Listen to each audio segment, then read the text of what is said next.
Hello mga ka-Team ArVes! Ito naman po si Kuya Aaron at welcome po sa aming channel. At kung bago ka dito sa aming channel, don't forget to like, subscribe, comment, and click the bell notification button para updated ka sa mga latest naming mga posts.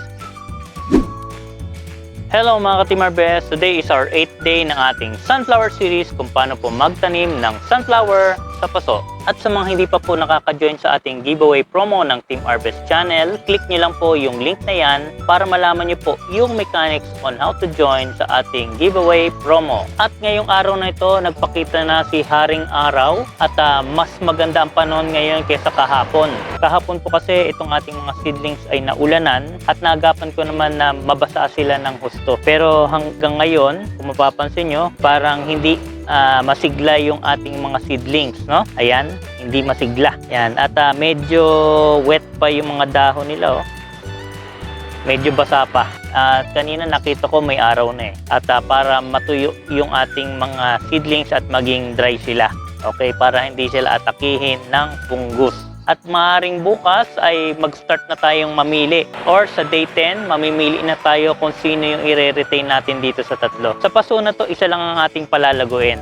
Para lang sa ating demonstration. Kasi kung dalawa ang i-grow natin sa paso na ito, maaaring mag-agawan sila ng espasyo, pati na rin sa nutrients. At magiging dahilan po iyon ng kanilang pagkabansot. So abangan nyo mga guys, pag namili na tayo, itatry natin tabunan yung mga parting may leeg, no? So para kung humangin, malaking suporta po ito sa ating sunflower. At dahil po sunny ang ating Monday at ito po ang ating first day of the week, shoutout po kay Ma'am Lilibet Aragon Tolentino ng taga Isabela, Cagayan Valley. So hi po sa mga taga Isabela, Cagayan Valley from Team ArVes. And shoutout din po kay Ma'am Jimilyn Rubilos from Antipolo, okay? At shoutout din po kay Dionisio Ramos. Shoutout po sa inyo lahat. Okay mga guys, bago tayo magtapos, itatanong ko lang po itong halaman na ito. So ano po ang halaman na ito? Yan.